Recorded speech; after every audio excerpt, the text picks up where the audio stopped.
Welcome to HelpYourMath.com. In today's video we're going to be covering the power rule of exponents. And what the power rule of exponents pretty much entail is when you multiply the exponents that are found outside of a parenthesis set. And so the general format for this rule looks like this. When you have a to the n and you have an m outside, these two exponents will multiply. And this becomes a to the n times m. And a good way to see this is to see a practical explanation. So we'll put 2 to the second power here, and we'll raise this to the third power. Now what the third power does here is it basically expands this to 2 squared times 2 squared times 2 squared, which occurs a total of 3 times. And then inside each of these, since they're multiplying, we add the exponents to each other. So that becomes 2, 2 plus 2 plus 2, which is equivalent to 6. And this is the final resultant thing. So let's take a look at how this formula works then. So we have 2 to the second power times to the power of 3. This becomes 2 to the second times 3, which is 2 to the 6. And this is the explanation to how the power rule works when we're dealing with exponents found outside of parentheses sets. And so what we do then is just multiply our exponents. And that gives us our new term for exponents to any base that we have. So let's begin with our set of 12 problems. And in our 12 problem set we have one bonus problem. And we also have a few rules that we have from previous videos, like the negative exponent rules. We have the zero exponent rules and the quotient rule for exponents. So we'll begin and go through this list one at a time. We'll go through all 12 in total, all right? So let's begin with the first one, using the rules that we just explained. So we have x to the third power inside the parentheses, and outside we have the fourth power. And so here we're just going to take the product of the two exponents. So what we're doing is we're taking x to the third and multiplying it by the 4. And that gives us x to the 12th. And that's our result for that problem. Now, in some cases we have to use the negative rule, the negative exponent rule. So we'll take a look at some of those cases. And in this problem we'll have one of those cases. So we have x to the negative second raised to the 5th. And when we multiply these two exponents, we're going to get a negative exponent. So we have negative 2 times 5, and that's x to the negative 10th. Now using the negative property, the negative exponent property, we know this is going to go to the denominator because it's a reciprocal power, because of the negative symbol. So this becomes 1 over x to the 10th. In our next problem, we have a product of a negative and a positive again. So we have x to the third times to the power of negative 2. And this then becomes x to the third times negative 2. If you notice, I'm using parentheses to show the multiplication, because if you have a negative exponent, it's easier to show the multiplication this way. And so this becomes x to the negative 6. And finally, this becomes 1 over x to the 6th, using the properties of negative exponents. Now the fourth one here, we have a case where we have two negative exponents. And this is a good case to deal with because we know a negative times a negative is always going to give us a positive. And so we have x to the negative 4th to the negative 5th. And here we have x to the negative 4th multiplying with negative 5. And this becomes x to the 20th, in which we don't have to do anything to reprimand the solution, right? Because it's already a positive solution. And remember, all our answers must have only positive exponents. And so we're dealing with things that sometimes uses the negative exponent rule, and we just apply it where we see it fit, right? Now for 5 and 6, I'm going to use the negative exponent rule to work out most of my solutions to make my work easier for myself, because the truth is there are ways to make your work easier. Like in the case of number 3, we'll see that the case of number 5, which is very similar to number 3, can be the solution could be apprehended a different way that may work more fitting for people that are doing it, right? So we have x to the second to the negative third. And instead of multiplying my exponents here, what I'm going to do is I'm going to make a fraction here, and I'm going to move my entire term down to the denominator because my exponent and the outside of the parentheses are negative. And what this does is it changes the exponent power from a negative to a positive because I'm reciprocating it. And now I don't have to worry about moving the final solution to the denominator because it's already a denominator term. And so this will take one step to solve when I do the product of the two exponents. And I get 1 over x to the 6th. Funny enough, the solution is identical to the problem of number 3 because our exponent terms are the same two numbers, just different signs, right? So it works the very same way, it just saves you a step in the process.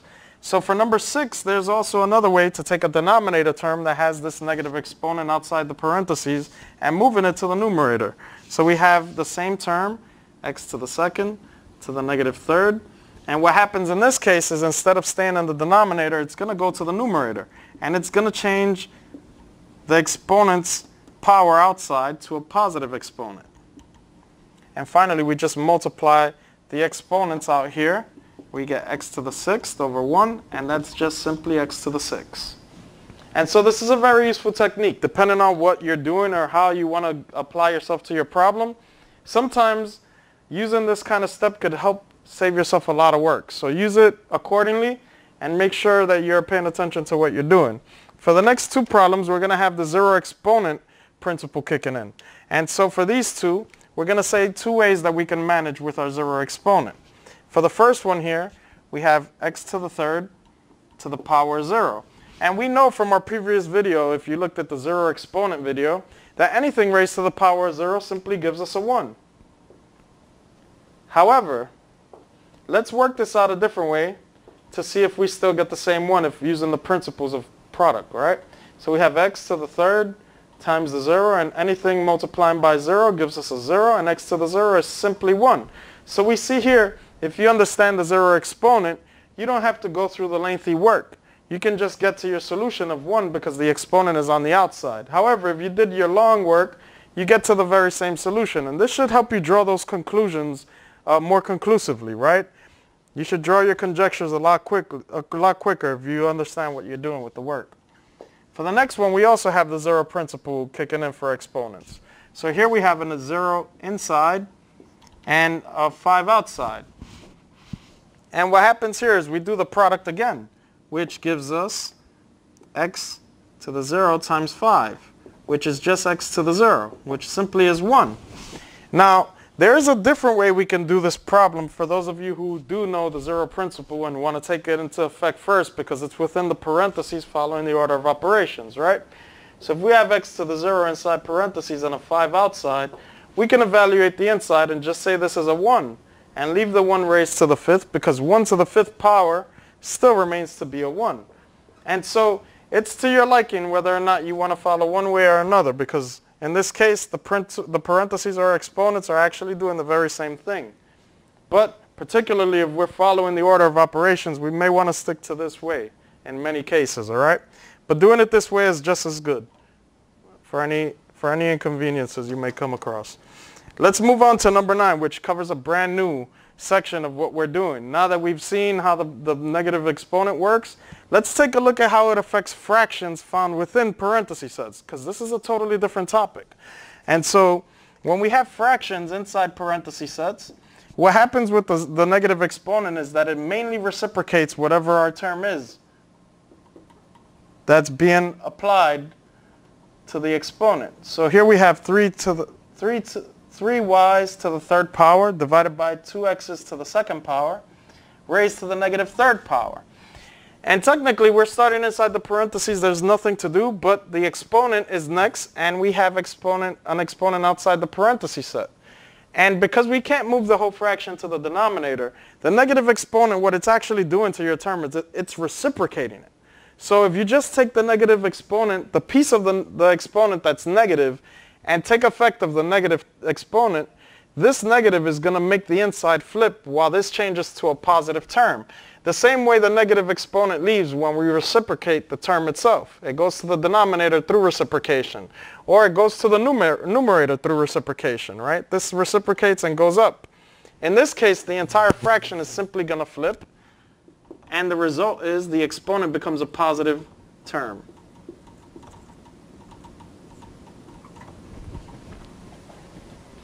Now that we have our reciprocation dealing with the negative exponent, we could just apply the exponential principle to everything we see. And since this 3 is being applied to both of them, what we're going to do is we're going to separate what the 3 is affecting, because the numerator is affected in the denominator. So we're just going to isolate each term and raise it to the power 3.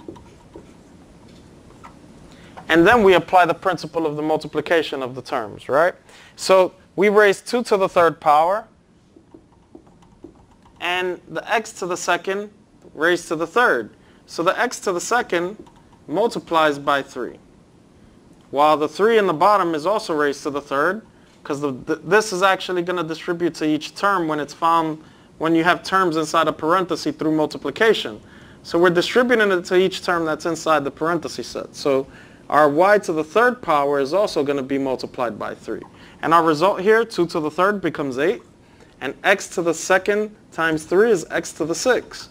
While in the denominator we have 3 to the third, which is 27. And our y to the third times 3 becomes y to the 9th. And so this is going a little bit beyond the basic steps. And this is becoming a little bit more complicated by seconds, right? So let's move on to number 10, which is similar to number 9. And in number 10 we have 3x squared divided by 5y's to the 4th power.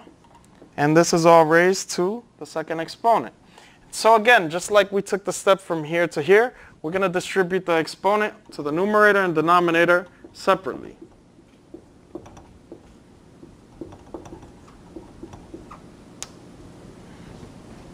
Then we're going to distribute the exponent to each term. So 3 squared becomes 9. And x to the second is x to the 4th when we take the product of the exponents. Our denominator, we have 5 squared, which is 25. And then we have y to the 4th times 2, which is y to the 8th. Now let's move on to number 11, which deals with the quotient rule when you have exponents outside of exponents. And this is a pretty important topic. I thought this would be pretty interesting to watch because we're going to use the subtraction principle of exponents, which is the quotient rule. And here we have 2x being squared over the same term, 2x to the 3rd power. And again, what we want to do here is subtract the exponents. So we take the base term of 2x's, we're taking 2, we're subtracting 3, and that becomes 2x's to the power of -1, which finally, when we reciprocate this term, it goes right to our denominator as 2x to the 1st power, which is simply just 1 over 2x's, right? Now, finally, we have this bonus problem. And the reason why I wanted to add this bonus problem was to inform you guys. There's a lot of applications to what you're doing with exponents, from the zero exponent, the negative exponent, the product rule of exponents, the quotient rule of exponents, and finally the power rule of exponents. And what you have is everything working together, and it may be a lot to handle. And so what I wanted to do before mentioning to you guys that we will have a final video which covers the advanced applications of all these methods, is to give you guys just a little taste of what those methods look like in an actual problem. So we have our bonus problem here, number 12, which I'll just clear some space so we can work out. And what I'm going to do here is show you how those applications can really kick in to help you be effective at what you're doing if you're using them correctly, right? And so what we have here for number 12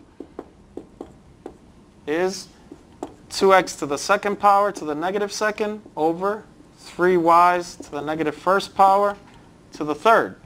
And what we want to do here while we're doing this problem is we want to work this out in the most effective way. By the most effective, I mean I want to save you work, time, energy, and mental stress. And so to do this, what we're going to do is we're going to use the properties of the exponent rules, and we're going to use them to the best of our advantage. Firstly, the first thing we notice is that we have a negative exponent, which we can reciprocate and move to the denominator. So being that that's there, we're going to take this as our first step.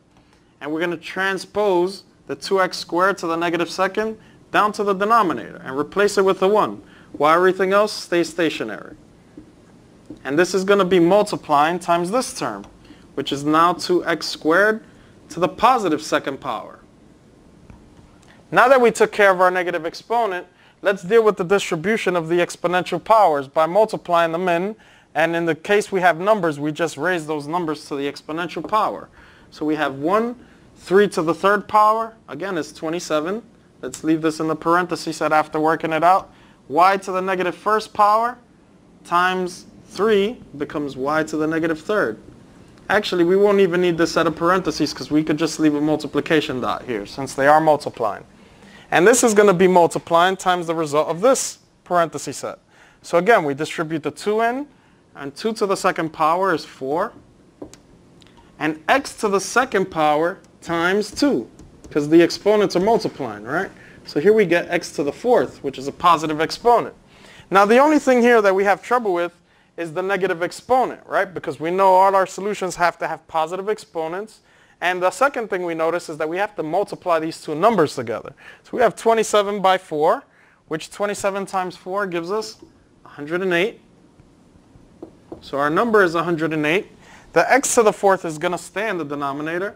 And we have to reciprocate the y to the negative third power. So it's going to transpose to the top of this fraction, which gives us y to the third power as our numerator. And that's our final answer. Thank you.